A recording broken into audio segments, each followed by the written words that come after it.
Pardon my drip. Before we get started, there are a few things I want to tell you. First off, I highly encourage you to consider taking AP Comparative Government next year. It's a half-year course, and it's going to be fire. Potentially taught by Mr. Fulmer. If you had him for AP Human Geo, he's the best, but we're still figuring it out. But we need kids to sign up for it to happen. Do it. It'll be great. We are finally at the point in time where this starts to get a little bit interesting. We finally are at the point where we get to hate on Turkey a little bit. But yeah, other than that, it's all terrible. It's super long. Yeah, it's not going to be too fun. All the stuff like normal. We just got learning targets, practice test, all that stuff down in the description just like usual. And yeah, we'll just get right into it. This isn't going to be too fun, but you know, when is school ever? So let's go. Alright, I would highly recommend putting me in 1.25x speed at the least, and let's get right into it. Starting with Civilized and Uncivilized Nations, which is basically just a continuation of white man's burden. Civilized nation, like most Western European nations, or America, and then uncivilized nations like Turkey or just Turkey.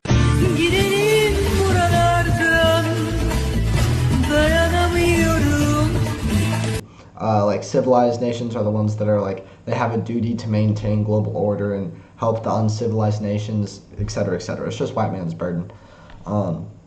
TR's mediation of the Russo-Japanese Treaty, he did get a Nobel Peace Prize for this in 1905. The Japanese were fighting the Russians over Korea, and they were fighting for a very long time. The Japanese were actually whooping the Russians' butts, which no one expected.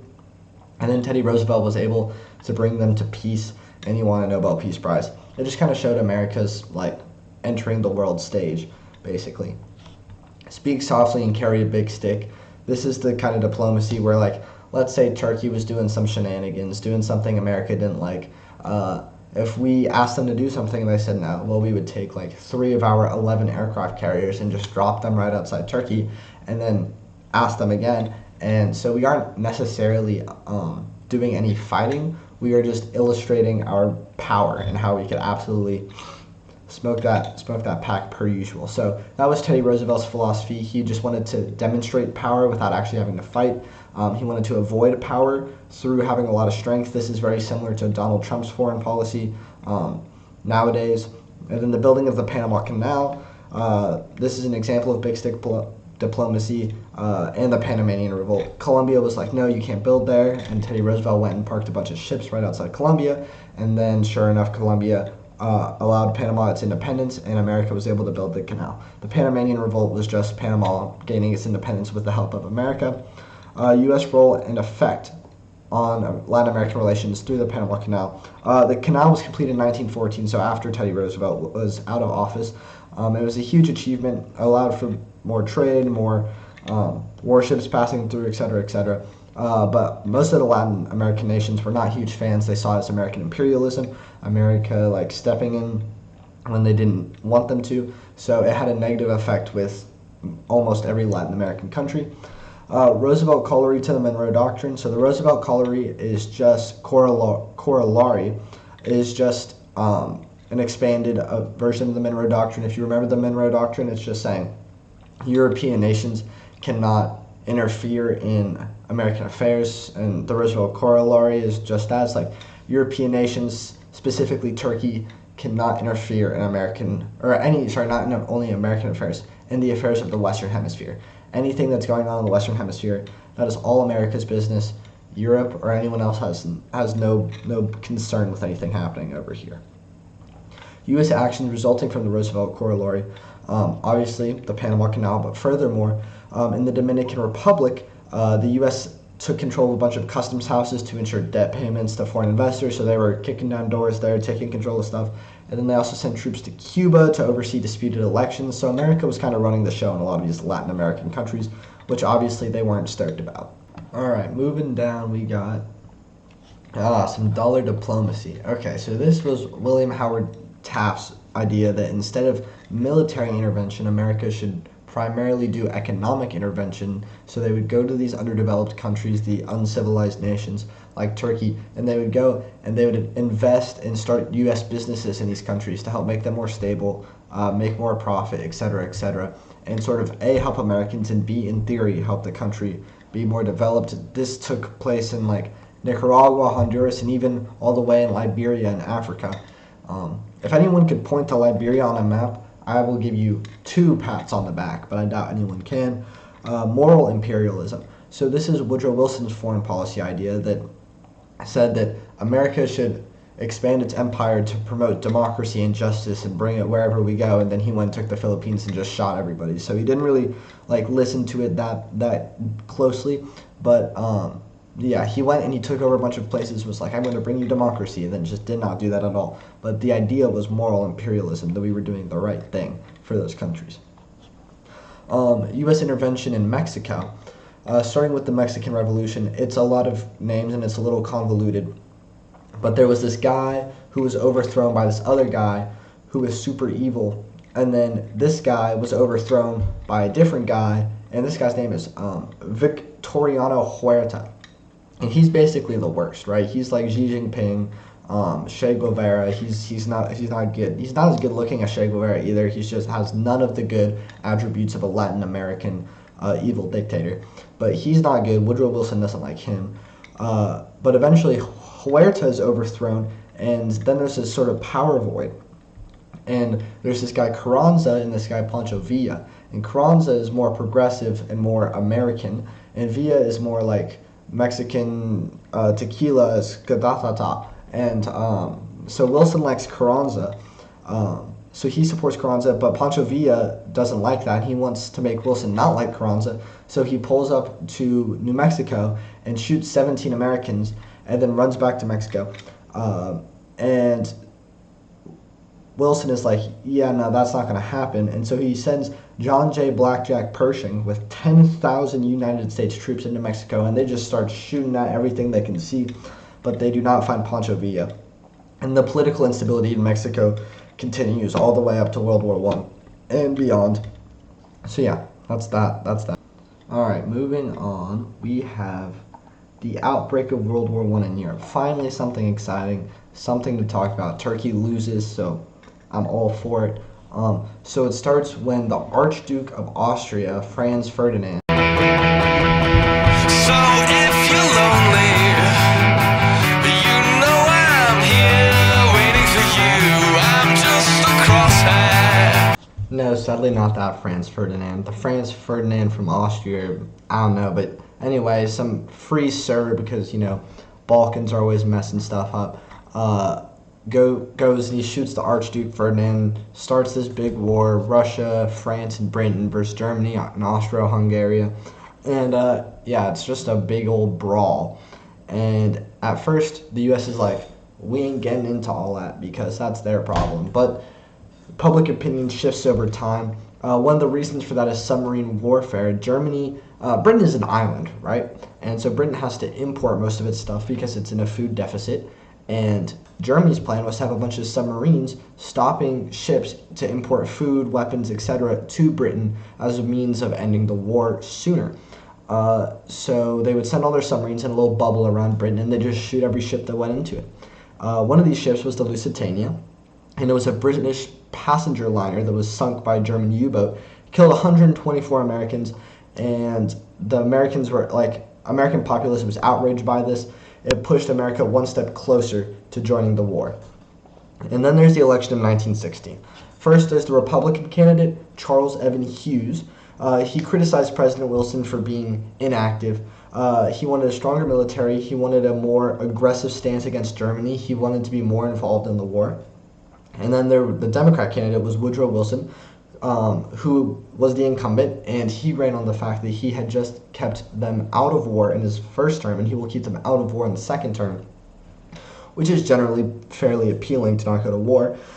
He said that he would be neutral, etc., but we'll see how that goes. Wilson narrowly won by 23 electoral votes, and he won mostly because states where women could vote overwhelmingly voted for Wilson, and because of his perceived commitment to peace. And then there's the Sussex Pledge, and after a German U-boat attacked a French passenger ship again, they killed more Americans, they pledged to stop the whole submarine warfare, and they wouldn't shoot passenger ships anymore.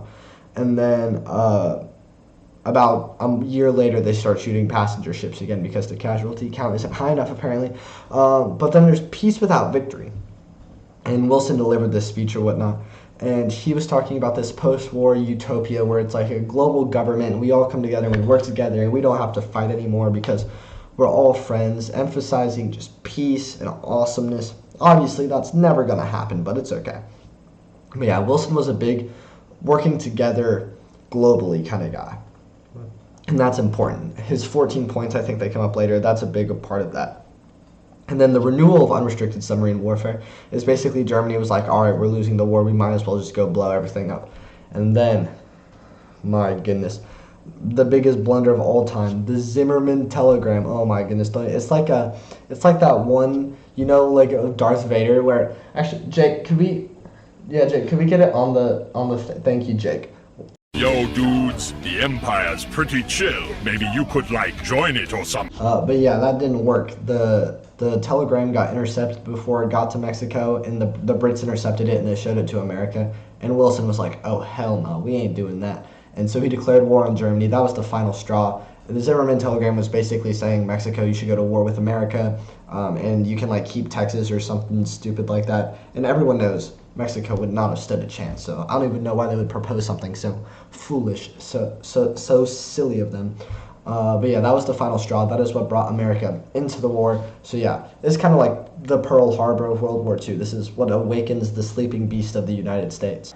All right, next, there is Wilson's reasons for entering World War I. So all that stuff above, the submarine warfare, sinking passenger ships, the Zimmerman telegram, and Wilson's ideal of conquering the world so we can have peace throughout the world, that sort of gig. Those are all Wilson's reasons for entering World War I. The 14 points, this is Wilson's foreign policy. These are his ideas, things like no secret treaties, open seas, no submarine warfare, and his prized possession, the League of Nations. The League of Nations was basically like NATO before NATO, except it encompassed the whole world. It was like the UN. It was like if every nation went and joined a global government to keep each other in check, basically. And it's a cool idea. It was a little ahead of its time, but the U.S. So Wilson proposes the League of Nations. Everyone's like, yeah. And then the U.S. Senate is like, nah, that would be terrible. Let's not do that. And so everyone else joins the League of Nations, and then America doesn't. So it's like NATO without America. It's just a bunch of European buffoons sitting it's very ineffective because America does not actually join it, and its ineffectiveness is one of the lead causes in World War II starting. So that's kind of bad looks. But yeah, that's Wilson's little foreign policy shebang. Then of course we have the Selective Service Act, which is basically just the draft. It increased America's army from 120,000 to 5 million soldiers, so huge increase, getting ready for wartime. The American Expeditionary Force, this is just the name of the army during World War I. It was the force that was sent over to Europe to fight the War Industries Board. So this is super cool. This was partnering businesses with the government to improve the war effort. It was saying, this business makes shoes very well, we'll have them make shoes. It was an easy way to source raw materials, source goods, source weapons, etc. So it made the war effort for the American side more effective by pairing business and government. And then there's the Food Administration, which was directed by future President Herbert Hoover, and they super emphasized the conservation of food, modernized farming practices, at-home gardens, anything they could do to conserve food so they could send food to the soldiers in Europe. And then there's the War Labor Board, which is just like labor unions. During this time under Woodrow Wilson, he was super progressive, and the workers took this opportunity to come together. Worker membership or union membership doubled, minimum wages increased, 8-hour work days were implemented, etc. Improved working conditions due to the War Labor Board during this time. Income tax during the war. To fund the war, they needed a lot of booty, a lot of money. And by 1918, the wealthiest tax bracket was 60%. Today, it's 37%, so that is kind of crazy. But that was to help fund the war. And then there's the industrial workers of the world, who are pretty socialist, so we don't like them very much. They thought that World War I was a crime against the people. How are we supposed to beat Turkey if we can't fight in World War I? I don't know what these people are on about. They condemned the war. They wanted socialism. They were just the worst. Man, ain't nobody like the industrial workers of the world. Go cry me a river. And then there's the Committee on Public Information. And let me just say they did an amazing job. The poster of, yeah, Jake, could we get the poster of Pershing? Yes, that.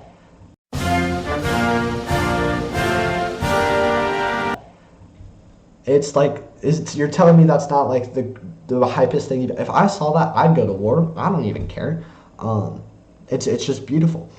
George Creel, so that also swayed public. People were all like, hoorah, rah, I want to go to war, because of the propaganda being pushed out by the government. George Creel, he was the director of this Committee of Public Information, or should have just called it the Committee of Propaganda. So yeah, he just oversaw the pro-war messaging, etc., progressive ideals, whatever. And then there's the 4-Minute Men, which is kind of a callback to the American Revolution. If you remember the Minutemen, who were supposed to be ready at a minute's notice to go fight the ugly, evil Brits. The 4-Minute Men were American propagandists working for the Committee on Public Information, and their job was to travel around America and deliver 4-minute speeches in venues and arenas and trains and whatnot. These pro-war, pro-progressive speeches trying to rally the people for the war, etc. So they were super important for swaying public information. And yeah, and next we have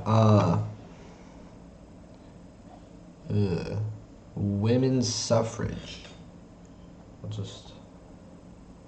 Okay, so the Prohibition Movement was okay, fine. I'll talk about women. Oh well. Okay, so this femme Jeannette Rankin was the first woman ever elected to Congress. Shout out to her. She opposed entry into World War I. It was a super controversial stance, so she was just defeated subsequently in her next election. But then she returned to Congress in 1940, 22 years later. It was the sole vote against the United States entry into World War II. This fine shite does not like war, so I don't really like her that much. But yeah, everyone was like, what are you talking about? Pearl Harbor happened, and she was like, no, let's not go to... Get out of here. Get out of here. But yeah, that ended her political career. She a bum. But yeah, she was a peace advocate and participated in Vietnam War protests when she was old. And then there was Alice Paul. Alice Paul was like militant tactics to demand women's suffrage. She was like, I'm going to go riot. I'm going to go do all these things, strikes for women's suffrage. She was super on it. She was going to get it done. She chained herself to the White House fence, organized hunger strikes during her imprisonment, a bunch of other little silly, goofy actions. But even though they were controversial, and super underscored the need for women's suffrage and how far they were willing to go for it. Then there was the 19th Amendment in 1920 that finally came around, and it gave all women the right to vote in the United States of America. I've been drinking too much water. This was passed under Woodrow Wilson, and it was a huge milestone for women's voting and whatnot. All the buildup, and we finally got here. All the women in all the past units, and alas, they can finally vote. So, hooray. Now we actually have the Prohibition starting, which is the ban on alcohol, for those who don't know. Starting with the reasons for. First off, they believed that Prohibition would reduce domestic violence because if you're not drunk, you're less likely to beat your wife. It would reduce poverty because people would be spending less money on alcohol. It would improve family life, uphold religious values, uphold American societal values, etc. Employers thought it would lead to a more disciplined workforce if people weren't showing up hungover, etc. Improve public health, yada, yada, yada. But we all know they're stupid. Who doesn't like a good IPA on draft? A good bourbon on the rocks?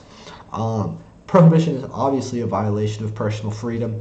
It hurt the economy, especially the brewing industry. By the way, the brewing industry was super German owned, so that was another thing that was pro-prohibition, is people were like, oh, the Germans own all the breweries. We don't like that. Let's ban alcohol. But it hurt the brewing industry a lot. It hurt a little bit of the economy, but it also led to the rise of organized crime. All these different mobs that are bringing beer and alcohol around. So Prohibition wasn't that effective. If you wanted alcohol, you could still get it. But yeah, those were the reasons for and the reasons against. Now we got some more of the good stuff. Just a little bit of restrictions of freedoms, starting with the Espionage Act that was passed when America entered World War I. It made it a federal offense to interfere with military operations, prevent military recruitment, make false statements with the intent to harm national defense, empowered the government to censor mail and put forth propaganda. The Sedition Act was an extension of the Espionage Act that said you can't say anything about the Constitution, the flag, the military, and restricted free speech further. It targeted anti-war and radical socialist groups. So these are the restrictions of rights during wartime on the American people, which is what you have to know. Yes, the government's allowed to do that. Then there's Eugene V. Debs, which again is not a court case. I'm sorry, I was tripping out last time. Eugene V. Debs is a dude. He's a socialist leader, ran for president 5 times, never got it because he's a socialist and we hate them. But because of the Espionage and Sedition Act, he was thrown in jail because he was giving all these socialist anti-war speeches, but he still ran for president from jail and got 1 million votes. So, there were tests of loyalty and patriotism, testing to see, like, if you were some guy who was talking a little bit bad about the war, the American government would show up and they would start asking you questions to test your patriotism, to test your loyalty to America. And if you failed, you could be thrown in jail. This was often implemented on people of the international, what was that thing called? The International Workers of the Industrial, the socialist group up there that nobody liked. They were subjected to this surveillance fairly heavily, and all the other radical socialist groups that were often anti-war. So yeah. And then there's the anti-German crusade, which was basically just withdrawing all aspects of German culture out of American culture, renaming the hamburger to the Liberty sandwich, taking German language out of schools, taking any sort of German newspapers out of the country. Public figures who were German, like this dude Karl Muck, they were persecuted for being German. Like, it was a bad time to be a German American. Then there was the reaction to growing Mexican population during the war. As the war continued, they needed more laborers because so many Americans were off fighting in the war. And so more Mexican immigrants came and they would work in the mines and agriculture. And they were legally white, so they were not subjected to segregation, but they were still discriminated against because they weren't fully European. And certain groups like La Gran Liga Mexicanista de Beneficiete y Protección. Lord bless my. You don't worry about this. Basically, they faced a little bit of discrimination, but that's okay. Status of Puerto Ricans, obviously, they still can't vote, right? They were granted the same rights as Americans. They were given U.S. citizenship, but they could not vote. Because why would they vote? That's so silly. They asked to vote, and we said no. The Gentleman's Agreement. This was an agreement between U.S. and Japan, and it limited Japanese immigration into U.S., but the U.S. said that they would not discriminate against the Japanese immigrants that were already in the country. And you have to remember, at this time, Japan and America were allies. Japan was on the ally side of World War I and joined the League of Nations. So, yeah, that's the Gentleman's Agreement. D.W. Griffith, Birth of a Nation. This was a movie, I think. Yeah, movie glorifying the KKK, talking about how awesome racism was, said African Americans were the worst. And then Woodrow Wilson and all his lads watched it at the White House. Which, if you didn't know, Woodrow Wilson is a raging racist, so don't fall too in love with him yet. He restricted black people from working in the government at all, which was a massive step backward. Allowed segregation. He was super racist, like the worst. There's a gazillion things to hate about Woodrow Wilson. You just got to look a little bit. So yeah, that's that. Moving. And now we get to talk about black people. Yay! Okay, starting with this guy, Webb Du Bois. This is like D1 hater stuff. This guy hated Booker T. Washington he's black. Booker T. Washington's black. If you remember Booker T. Washington, man, Du Bois hated Booker T. Washington. We'll talk about that a little bit later. But Du Bois is this African American scholar, smart guy, writer, activist, key figure, etc., etc. He wrote all these things that you see below, and he was a big time hater. Starting with The Souls of Black Folk. This was a book that he wrote that explored the psychological effect that segregation and racism had on African Americans, and it described like the internal conflict between having a society that like devalues them but also calls them to work more. I don't know. It was basically a commentary on segregation and why it's bad. The talented 10th, this is Du Bois' idea that the most educated and talented 10% of African Americans should be responsible for leading the community of African Americans in a fight for civil rights, social change, voting rights, or actually they can vote at this time, but like end of segregation, etc.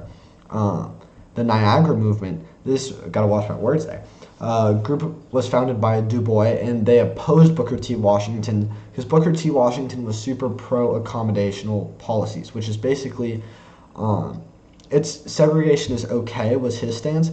Blacks just need to show that they are equal to whites through their work, and over time, the segregation gap will close as blacks' skill and education increases. And that was Booker T. Washington's approach. Whereas Du Bois' approach in the Niagara movement was a very different approach. They demanded the end of segregation. They demanded equality. They demanded educational opportunities. They said this needs to happen now. You guys need to give this to us instead of us, working towards that. So it's sort of like Martin Luther King before Martin Luther King. Then there's Booker T. Washington, of course, who you hopefully remembered. The African-American guy who was for the gradual improvement of the African Americans through vocational training and hard work, etc. And then there's the NAACP, founded in 1909 by Du Bois and other leaders, and this fought for the same things: racial justice, through legal challenges, public protests, etc. Wanted the end of segregation, end of disenfranchisement, other racial injustices, etc. Great Migration. So all these people leave to go fight off in World War I, and I believe only whites are allowed. Maybe some volunteer blacks, but for the most part, it's really only whites fighting in World War I. If there are blacks there, they aren't doing much fighting. So this leaves a lot of jobs open for women and for black people. But most of the black people, as you remember, live in the South because they were prevented from leaving. But now there's so many jobs up in the North that the companies start facilitating the transfer, the migration of blacks from the South to the North, making it safe for blacks to move up north. And many of them do, to go, over 500,000 of them do, move from the rural South up to the North to get industrial jobs. But this led to a lot of tension in cities that were previously not very black. Cities like Chicago or St. Louis. Both of them erupted into race riots. 1917, it was St. Louis, deadly race riot. 1919, race riot. Whites were upset with the number of blacks living in their city. They drowned a black guy at a segregated beach. So yeah, bad stuff. Tulsa riot. This is when white mobs went and attacked this thriving black community in Greenwood, which is a place in Tulsa, Oklahoma. It was called Black Wall Street. It was just like a nice black neighborhood. And then when they killed 300 African Americans and displaced thousands more. So yeah, white people were pretty upset by all the black people leaving. And then there's the United Negro Improvement Associate. I think that word is legal. Oh well. A movement founded by this guy, Marcus Garvey, who's right below. And it emphasized like black pride, self-reliance, the promotion of African nationalism, Pan-Africanism, etc. It wanted the blacks to return to Africa. They were like, man, screw this America thing. They don't like us. They don't want us. Let's just go back to Africa. Because, Africa's the best. Is its GDP half of Sweden's? All of Africa's, maybe. But Africa's the bomb, man. Jaoué. And then there's Marcus Garvey, who is the guy who founded the United Improvement Association for hardworking, functional members of society. Yeah. He was all about that. So yeah. And now it wouldn't be American history if we didn't talk about other countries' revolutions. We got the Russian Revolution right here, which hopefully you remember from WAP. But basically the Germans want the Russians out of the war, so they let Vladimir Lenin loose, and he goes and he starts the Bolshevik Revolution in Russia. They overthrow the Tsar's autocracy, and then they establish, communism in Russia, turn it into the Soviet Union, etc. The thing you need to know about this is that it inspires revolutions and more worker strikes and better workers fighting for more rights across the world, because they see that it worked in Russia and they believe it can work elsewhere as well. So it just kind of inspires socialism and communism to take a hold in America. General strikes for industrial democracy. This is just what I was talking about. After the Russian Revolution, all the workers and all were getting inspired by the Russians, and they basically just wanted to copy them, and so they started having a bunch of strikes everywhere in America. But no, communism never took hold. The 1919 Spanish flu epidemic killed 20 million people, 700,000 Americans. It was just kind of a crisis is happening, but yeah, it was pretty rough. A lot of people died. Don't know in what scenario you would need to know that at all. But then there's the Great Steel Strike. This was one of the largest strikes. 365 steel workers, most of whom were immigrants, went on strike. They wanted 8-hour workday, union recognition, etc., etc. They were defeated though, and this kind of marks the failure of the communist labor unions over the U.S. government. They lost. The Red Scare in America. This is a period of super, super intense fear of communism coming, because pause. Communism succeeded in overthrowing the government in Russia, and people were afraid that communism was going to come to America and overthrow the government and establish a communist utopia. So the way they responded to the Red Scare were the Mitchell-Palmer raids, and this is like a Mitchell-Palmer down here. Mitchell-Palmer was the U.S. Attorney General, and to combat the Red Scare, he led these Palmer raids where they would basically just go get rid of everyone who was suspected to be a socialist, communist, anarchist, etc., enemy of the state. This is how like Eugene Debs ended up in prison. Some people were deported, etc., etc. All right, moving on, we got the Treaty of Versailles, and hopefully you already know what this is. Remember it from WAP or something else. But this is just the treaty that concluded World War I. It was super bad for the losing team, which was Germany and Austria-Hungary. The Allies stole all of their colonial possessions. They put them in super high war reparations, which led to a lot of debt, just destitution across their entire country for Germany, Austria-Hungary, Bulgaria, all the losing sides. So it was really bad for them, really good for America, England, France, Russia, etc. And after the Treaty of Versailles, Woodrow Wilson implemented or proposed the League of Nations, which was his... Sharty, why are you in my house? I'm here to give you a comedic stand-up. You couldn't have texted? Okay, just go. Just go. Okay.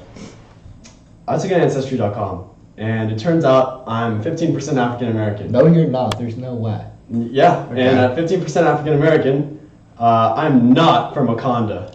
I'm from, like, Wakanda. Get out of my house. Okay. Okay.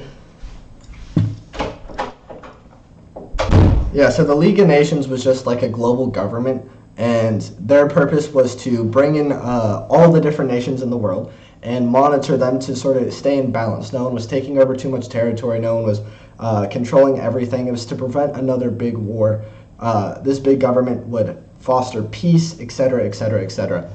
And then America never joined it, so it was super weak. That's what you have to remember. It was just a bunch of European people who joined it. I think it's on here for the second time. It's ridiculous. But yeah, America never joined it, so it was super weak, and ultimately it was unable to prevent World War II. And then there's self-determination, which is a big factor of international law today, which just states that governments should be allowed to control themselves, like come up with their own forms of government, their own laws. Like the people should be able to determine their government. It's just sort of like a philosophy. This sort of starts to take place after World War I because we see a bunch of fragmentation of nations, especially in Austria-Hungary. It breaks into like 40 gazillion states, and they all get to choose for themselves how they want to govern themselves. So that is really how you see that. All right, moving on, we have the assessment of the Treaty of Versailles, which I basically already talked about when I talked about the Treaty of Versailles, but just know that the Treaty of Versailles failed to achieve its goal of ultimate world peace. The purpose of the Treaty of Versailles was to make a final treaty to end the final war so there would never be war again, and it failed at that. America doesn't end up joining the Treaty of Versailles because it would involve joining the League of Nations. So yeah, I guess your reasons for opposition for Versailles Treaty. In the Treaty of Versailles / the League of Nations, there was a thing called Article 10, and Article 10 basically overrode American Congress's power to declare law. It said the League of Nations would declare war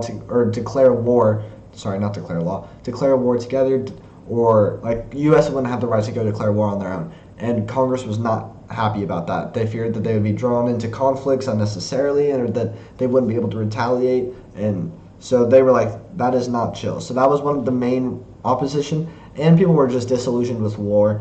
They just wanted to become a little more isolationist. They had intervened too much. These efforts were led by Henry Cabot Lodge. He was the main person in opposition to ratifying the Treaty of Versailles and joining the League of Nations. He said that the League would erode the congressional power of the United States. It would conflict with U.S. interests, etc., etc. And eventually Henry Cabot Lodge wins. America does not ratify the Treaty of Versailles. They do not join the League of Nations, and the League of Nations collapses. The reservationists, these are people who sought to join the League of Nations, but they agreed that the treaty had to be altered because it was too far. So they were saying they would have to limit some parts of Article 10. They wanted some exemptions that might clash with American interests, etc. Wilson said no, and ultimately that led to the Treaty of Versailles not being ratified by Congress and us not joining the League of Nations. So yeah, that's what happened. Wilson had a stroke, and then he was basically done. And then comes the election of 1920. On the Republican side, you have Warren G. Harding, who's hey, war sucked, let's just go back to the way it was before, all that, it'll be great. People were just worn out, basically, with all the intervening, with all the war. They just wanted to go back to normalcy, and that's what Warren G. Harding was running on. His opponent was this guy, James M. Cox, who wanted to join the League of Nations, but people didn't like him very much. He was just kind of like a meh, throw him out the window kind of guy. And so Harding destroys him. 60% popular vote, second largest landslide in history, behind, guess who? Calvin Coolidge, my favorite president.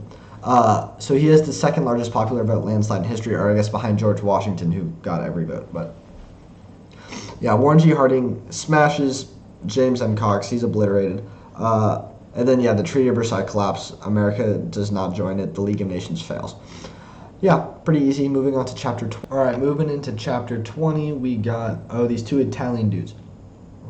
Okay, so these guys, Sacco and Vanzetti, they were Italian immigrants who came to America, but they were also anarchists, and, people didn't like anarchists, so the U.S. government accused them of murder, even though there was pretty weak evidence, and they got executed. So, this just kind of shows the xenophobia, the nativism, all that stuff that was going on. People didn't like foreign immigrants, especially foreign immigrants who were anarchists or communists or socialists.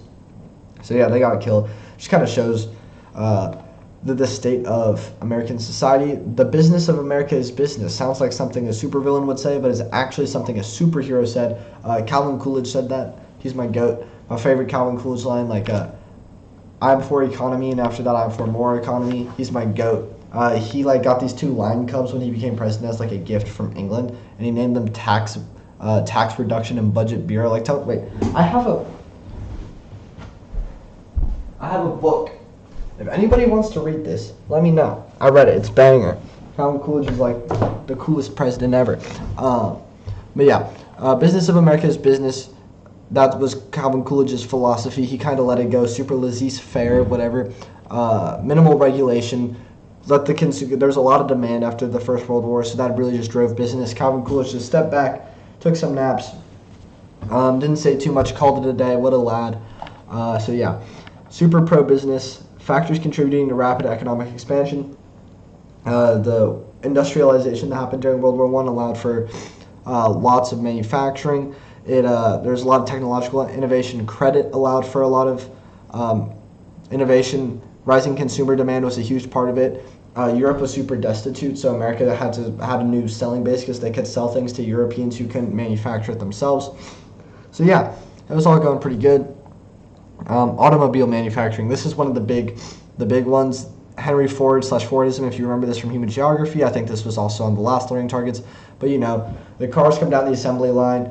Your worker, put the left tire on every single time. But this makes buying cars super, super cheap. This is the first time we see most Americans owning cars, or most households owning cars. So Fordism is super important for that. Growth of American corporations. During the First World War, a lot of European businesses failed, and they were still trying to recover. This allowed American businesses to kind of take over. And so yeah, good time for American businesses. We had the pro-business economics of Calvin Coolidge and Warren G. Harding died, so Calvin Coolidge took over. So we had the pro laissez-faire economics that allowed for economic expansion, and we had a destitute Europe, which meant that America was the only player in the game. So it was a really good time for America. Buying on credit, yeah, this was a huge part of it. By this time, the middle class had really developed, and they were relying on credit as they do now to buy things like houses, cars, furniture, etc. It just makes purchasing, it increases your purchasing power, makes it easier, but it also makes you reliant on things like banks. So, you win some, you lose some. New forms of media, radio. Over Calvin Coolidge's presidency, starting in 1923, there were about 190,000 households that listened to radio or had radio. And by 1929, there were 5 million households that would listen to radio. So this really became the mass medium. It was like television, basically. You'd go home, you'd turn on the radio, you'd listen. They'd have radio ads. Sometimes the president would give addresses over radio. That's something FDR was super known for. But yeah, another new medium was cinema. Started way back, they got the first TVs early 1900s. The Great Train Robbery in 1903. This is one of the first films. It is a silent film, but it really was a big step forward in in filmmaking ability. Then there's 1915. This is still a silent film, except this is the one that Woodrow Wilson watched with all of his KKK friends in the White House, and it glorifies the KKK, and it's like super white supremacist and bad. But yeah, that happened. And then there's The Jazz Singer. This was the first one that had audio, where people would like speak. No longer silent. This was the first one. It had blackface in it, but oh well. It's pretty cool still, talking movie. Sports and Babe Ruth and big business. So Babe Ruth is just like, I don't know, like Michael Jordan, like how you wear Jordans. Babe Ruth would come on, do radio ads. He'd make baseball cards, whatever. So he was basically just like a celebrity. And this is one of the first times you really have sports celebrities. Babe Ruth is like the first of them. So yeah, that's super important for like American culture. And then there's factory farms. These are just they're like mechanized you're no longer like plowing and stuff. You get all these new tools off you get tractors, etc., irrigation, whatever. And this allows for mass food production, allows more people to go work in factories instead of on farms. But they get so much food. They overproduce food, so much food, totally neglect the environment. But whatever, this kind of sets the stage for the 1930s Dust Bowl. But who really cares? Bruce Barton / The Man Nobody Knows. So this was a book in 1925. They cast Jesus as a businessman, which really showed you the state of American society. They were like glorifying business, glorifying entrepreneurship. They were like, Jesus is an entrepreneur. So yeah, that's kind of cool. Yeah. Impact and after effect of World War I on labor unions. So at the start of World War I, we see a dramatic increase in labor union membership. And then the Russians take over in Russia, and the Red Scare comes to America, and everyone's scared of communism, and labor union membership drops by 2 million people because the government is cracking down hard on labor unions, cracking down hard on socialist, communist, anarchists, and if you are in a labor union, you are a target for these Palmer raids, these Palmer strikes, etc. So yeah, we see a large decrease after the end of the First World War in labor unions, and this allows businesses to take more control and produce more things, etc., etc. Next, we got the ERA, or the Equal Rights Amendment, and this was simply an amendment stating that women should have the same political legal status as men, like each sex should have the exact same rights. This was not passed this was drafted in 1923 by Alice Paul, who was a feminist, but it was not passed until like 1970s, 1980s. We'll see it a little bit later. It picks up steam in the civil rights movement. So the guys were like, you just got the right to vote, slow down, don't ask for too much at one time, you know. You can get up the rest of the rights 40 years from now. And next we got the flappers. They are basically the... Go home! Oh my god, so ugly! Oh my god, no girls want me! I'm so ugly! Sharty, go home! Go home! You can't sleep here again.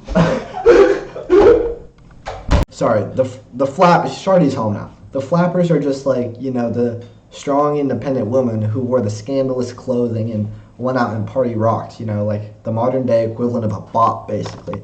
So yeah, that was just flappers, you know, elevated, you know, countercultural, you know, changing the role of women in society, fighting back against the idea that the only purpose of women was to, you know, raise a family, etc., etc. So that's what the flappers were.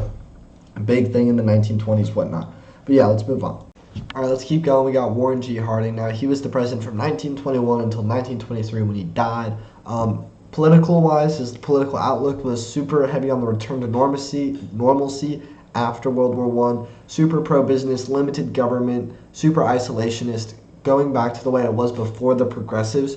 That was the old new guard, or the goals of the new old guard, not the old new guard. The new old guard were conservative Republicans who aimed to dismantle the progressive era reform. So think of everything we just learned last unit, and they want to get rid of all that. They're like, that's whack, that's not right. We want to go back to the way things used to be. The Supreme Court during the 1920s and Chief Justice William Howard Taft. You remember the fat president, William Howard Taft? Well, guess what? He's on the Supreme Court, and he is overturning all the progressive stuff. So he went from being a progressive, or he was like a half progressive president, and now he's super laissez-faire, overturning all the progressive labor laws of Teddy Roosevelt and etc. So yeah, then there's the Adkins versus Children's Hospital, and this struck down a minimum wage law for women, saying that women don't have a minimum wage. This is going back to liberty of contract. If you remember, we're going all the way back. Liberty of contract over workers' rights. So this is super Gilded Age stuff. We're going backwards. Yeah. Significance, yeah. Liberty of contract, just talked about that. Corporations / big business under Harding. Labor union membership is down. Federal regulations are down. So this is optimal time for business. Business is booming. Industrial giants like Ford show up and they're just making everything. It's great for business, but this does lead to some political scandals, just like in the Gilded Age. It's a little Gilded Age 2.0 gig. Starting off with Nan Britton. This is like Warren G. Harding's mistress, or one of them. I don't know if he had multiple, but this is like the most famous one. And if you like read the love letters, it's like a little ridiculous, but yeah, that's just his fine shite. And then there's the Veterans Bureau thing, which is one of his ministers was selling supplies from the Veterans Bureau for personal profit or whatever, but he was found and convicted of fraud in 1925. It always got me thinking, I wonder if we didn't catch all the scandals. I wonder if some of them worked and we just never knew about them. Who knows? And then the most famous one, and the one that will probably be on the test, is the Teapot Dome. And this is one of Warren G. Harding's high-up officials was leasing American oil reserves. I don't know how you lease oil reserves. It's like, how do you borrow food? I don't know. How do you borrow oil reserves? Doesn't make any sense.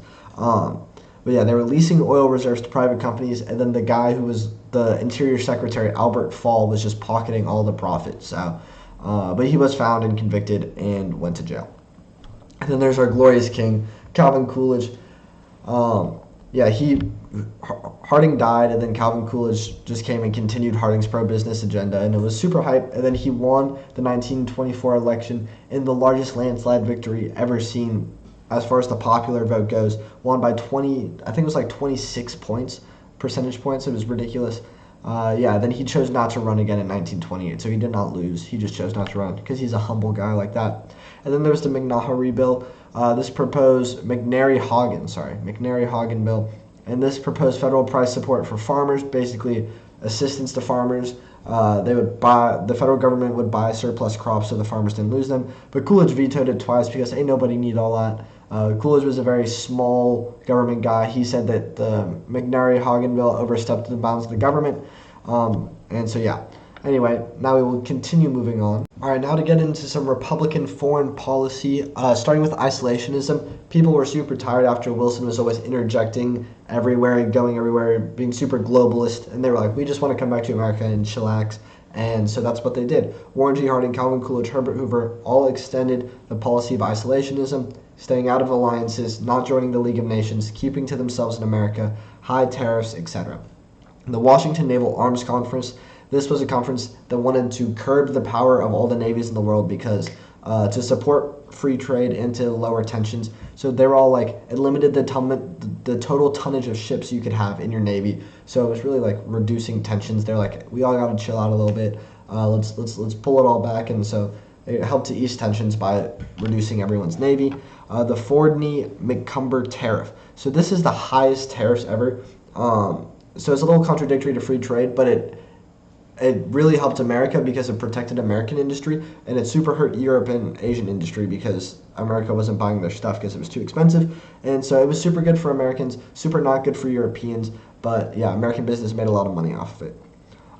Dawes Plan. This is the plan where American banks would loan a lot of money to Germany to help them pay their war reparations to Britain, and then Britain would use the war reparations money to pay America back for the weapons they bought in World War II or World War I. So it was a huge cycle of money where America just kept getting richer and richer, and it made Europe more and more dependent on America. And it was a good short-term way for America to make a lot of money, but it did lead to financial crisis like the Great Depression later down the road because the money was so convoluted that basically no one had a stable base. Everyone was owing someone something, and that was what allowed the Great Depression to happen. No one could come bail anyone out. Then there's the Red Line Agreement of 1928, and this was U.S., the Brits, and the French saying, all right, let's just go to the Middle East and Latin America and go take all their oil. Classic, protecting the national interest of the Western world. They went into the Middle East, they set up a bunch of colonies, not necessarily colonies, but they went and they would just take part of their oil reserves, same thing in Latin America, to keep their energy dominance. American intervention in Nicaragua. This is part of like the Red Line Agreement. And this is like an example of it. U.S. Marines, when they occupied Nicaragua from 1926 to 1933, they put the super corrupt regime in place in Nicaragua that would benefit America, give them a bunch of oil, etc. And this dynasty ruled until 1979. And the Nicaraguans are pissed at America. They do not like us, with a little bit of reason, because we did kind of go and destroy their government for our own good. But you know what? We're Americans. What can we say? We do that. And yeah, let's move on. All right, now we can get into the lost generation. And the lost generation as a whole is the generation of people, of youth who went to fight in World War I, many of whom died. And, you know, when you come back, mostly the Europeans, you know, or the Americans who come back, and it's like half their generation is gone. Half the people who they send out to war are not coming home. So that's why they call it the lost generation, because so many of the people were lost and died, etc. In this context, it's talking about the authors, these American authors who were writing about, or I guess not just American authors, but like the lost generation is this group, like this author movement, this literary movement talking about post-war society and the themes of specifically America in the post-war Roaring 20s era. So that's what the lost generation is. F. Scott Fitzgerald is like the most famous lost generation author. You know, if you were in AP English, you read The Great Gatsby, which I didn't even think was that good of a book, but whatever. You know, it talks about excess, talks about wealth, idealism, consumer culture, all the post-war stuff in America, explores that theme. So that's super lost generation E. Then there's Gertrude Stein, who was a writer in Paris, and she actually coined the term the lost generation. And she started this salon, and it was like a hub of where novelists would come in, and they would just talk about how much they hate the United States. And it's like, shut up, you live in Paris. They were hating on U.S. culture and like repression and stuff. It's like, you live in Paris, you live in France, what are you gonna, like, be quiet. We saved you, and you have the audacity to go in some salon and eat some croissant and critique America. It's very, very annoying. And then there's Ernest Hemingway, who was a novelist who wrote this book, The Sun Also Rises, which was just talking about how terrible the lives of post-war immigrants in America were. And I mean, he's right. If you were an immigrant in post-war America, it's not a great place to be. You're probably making little money. Maybe you came from Europe, your whole family's dead. It's just not a great situation. So yeah, it highlights the poor situation that post-war immigrants were in America. And then there's the American Civil Liberties Union, or the ACLU, and this was founded in 1920, right after the end of the war, and it was there to defend free speech and minority rights, because, you know, in the wartime, the government took away a lot of rights, and the ACLU was here to try to fight for those rights, to regain them. And this is shown in Schneck versus United States, where the United States actually upheld the Espionage Act and the conviction of this socialist guy, Charles Schneck. He was handing out anti-draft leaflets during the war. But Justice Holmes said that it presented a clear and present danger, is what the Supreme Court said. So it still was limiting free speech after the end of the war. So that was still an issue that the ACLU was trying to fight. Louis Brandeis was a super pro-free speech guy, said that, you know, free speech was vital for, you know, political discourse. He wanted the expansion of the First Amendment protections, etc., etc. So he was super important for that. All right, this is a very long section, so I'm going to try to go as fast as I can in an attempt to keep this video under an hour, but I don't know if I'll be able to do it. All right, let's start. At the beginning of the 1920s, there were the modernists and there were the fundamentalists. The modernists, this is mainly religious, you know, are the Protestants who are like, oh, go to speakeasies, pick up some flappers, you know. Modern culture is good, we should be a part of it. Science and the Bible can be reconciled. And then there were the fundamentalists who were like, hell no, what the Bible says is true and that is that. Do not drink alcohol, do not get with hookers, etc., etc. And they were like, what we know is true is true. You can't progress past truth. What are you doing? And they were super literal interpretation of the Bible, super traditional, etc. Billy Sunday was a baseball player who then converted into a fundamentalist preacher, and he would go around all America giving fiery sermons, go to all these places. By the end of his life, it was estimated that he preached to 100 million people, which is ridiculous. I mean, maybe multiple times over. But it made him one of the most influential evangelists ever, and he was super fundamentalist. He was super pro-literal translation against modern culture. And then there were the prohibitionists, who were also fundamentalists. They said alcohol was bad. You know what the prohibitionists are. We've done this like a zillion times. Alcohol is bad. The Bible says it's bad. Don't drink alcohol. And then there's the bootleggers, and these are the people who would illegally manufacture, illegally transport, illegally sell alcohol during Prohibition. Led to the rise of organized crime etc. Speakeasies, these were the bars that illegally sold alcohol during Prohibition, and they were often like hidden, unmarked, but nobody really cared. Cops would pull up to speakeasies, your mom would pull up, everyone was at speakeasies. That's where they would sell alcohol illegally. Conflicts between the fundamentalists and the evolutionists. The fundamentalists said, God said the earth was created in 7 days. That's the truth. Evolutionists say, oh no, 7 billion years ago, one cell things, I don't even know. And they had conflict, which is the truth, which should be taught in schools. And then eventually this came to a head at the Monkey trial, or the Scopes v. whatever trial. And this was all these three people below I'm about to reference. John T. Scopes was the high school teacher who was teaching Darwin's theory of evolution, and he was the one who was prosecuted. And he was defended by Clarence Darrow, who was a very well-known, well-reputed defense attorney. And he was a strong advocacy for free thought, scientific education, etc. He brought up the Bible and he cross-examined it, pointed out some of the flaws with the fundamentalist argument, and then that was what he did. And then William Jennings Bryan was the prosecution, if you remember him from last unit. He was the president, the populist president, or not populist, sorry, just the Democratic president.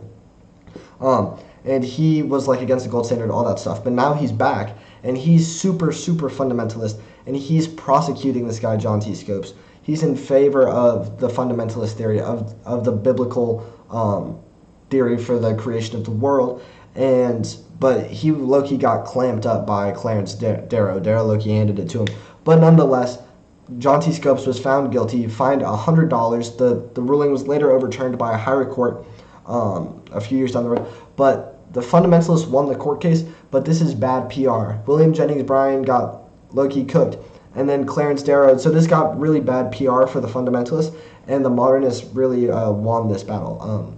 It was good PR for the modernists. A lot of people started to leave fundamentalism, go to modernism, etc. So this was sort of a turning point in the modernism versus fundamentalism. But then people who were not becoming modernists, this was the Ku Klux Klan. If you remember the Ku Klux Klan, they'd go around lynching black people in the South for fun. But now the Ku Klux Klan has expanded. They still don't like blacks. They don't like Catholics. They don't like Jews. They don't like immigrants. They don't like modernists. They don't like anyone who could be a threat to American values. They gained political power in 7 states, mostly southern states, mostly traditional states, like the Bible Belt.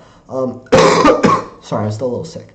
But yeah, they lost support after a little while, but they reached a peak of like some million, I think it was like 5 million or 4 million, whatever the video said, something ridiculous.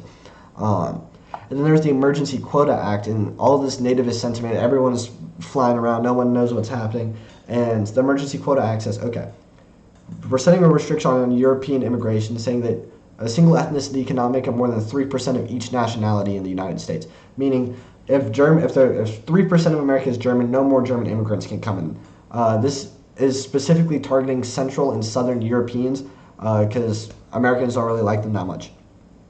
They also, wait, is this the one that banned? No, that's the one right after it, the Immigration Act of 1924. This reduced it from 3% to 2%, and it also completely banned Asian immigration completely. If you're from Asia, you're not allowed to immigrate to America anymore. So that's that. Marked a turning point of biased immigration. They just wanted Northern and Western Europeans and basically no one else. The illegal alien is a term still used today for someone who enters the country illegally by crossing the border or overstaying a visa, etc. Then there's cultural pluralism, and this is the idea or the philosophy that ethnic groups who come to America should retain their culture and not assimilate to American culture. So example, like Chinatown, that's very culturally pluralist, saying that when Chinese people come to America, they should retain their Chinese culture instead of assimilating to American culture. One example of this conflict coming to a head is the Mayor versus Nebraska. A law was passed in Nebraska saying that it was forbidden to teach foreign languages in schools, and then it was overturned saying it violated the 14th Amendment, which you don't need to know. And this was a victory for the cultural pluralist. So the immigrants who lived in Nebraska were still allowed to learn their home language, their native language in school. Oh, all right, we're so close. I can taste it. All we got is the new Negro. Oh dear. Sadly, I will not be able to complete this section in 42 seconds, so this video will go over an hour. It's very, very sad, but anyway, let's get going with the new Negro. This is the idea that black identity should be prideful. You should be proud to be black. Being black is a blessing, and you should be proud of it. It wants to redefine black culture. Blacks are smart. Blacks are innovative. Blacks they should have their own culture and they should be proud of that. This is all emphasized in the Harlem Renaissance, which is this big cultural movement in Harlem, and it's like emphasizing black art, black literature, black music. It gave rise to a bunch of influential black artists and intellectuals who would challenge racism, embrace African heritage, etc., etc. That's the heart of the Harlem Renaissance, is to embrace being black. Some super important people, Claude McKay. This was a writer, wrote things like Home to Harlem, and it just really expressed themes of black identity, racial injustice, resistance. All of these are going to be basically the same, exploring themes of racial injustice, etc., against racism, fighting for black rights, fighting for black pride. Langston Hughes. Okay, so this guy was a poet, and his works captured the everyday struggles and the everyday victories of being black. He had some very famous things like I Too, or The Negro Speaks of the Rivers, and they reflected themes of racial pride and inequality, etc., etc. And then there's Zora Neale Hurston. So both these guys are just authors. And then this is also an author, except she's a woman. And she was a writer known for her novel, Their Eyes Were Watching God. And it celebrated black folklore, specifically in the South. It was a very authentic and accurate representation of what it was like to be a black person living in the South in those times. So I guess she didn't necessarily live in Harlem, but still was considered a part of the overall Harlem Renaissance. Louis Armstrong, many of you guys know. He was, if you know the song "What a Wonderful World," if you remember, if you went to Bridgepoint, we did that thing where we'd all walk out into the field and make like the peace sign, and they'd be, I see trees, you know, that thing. That's Louis Armstrong playing the trumpet with his nice voice. So super revolutionary for jazz music. And then,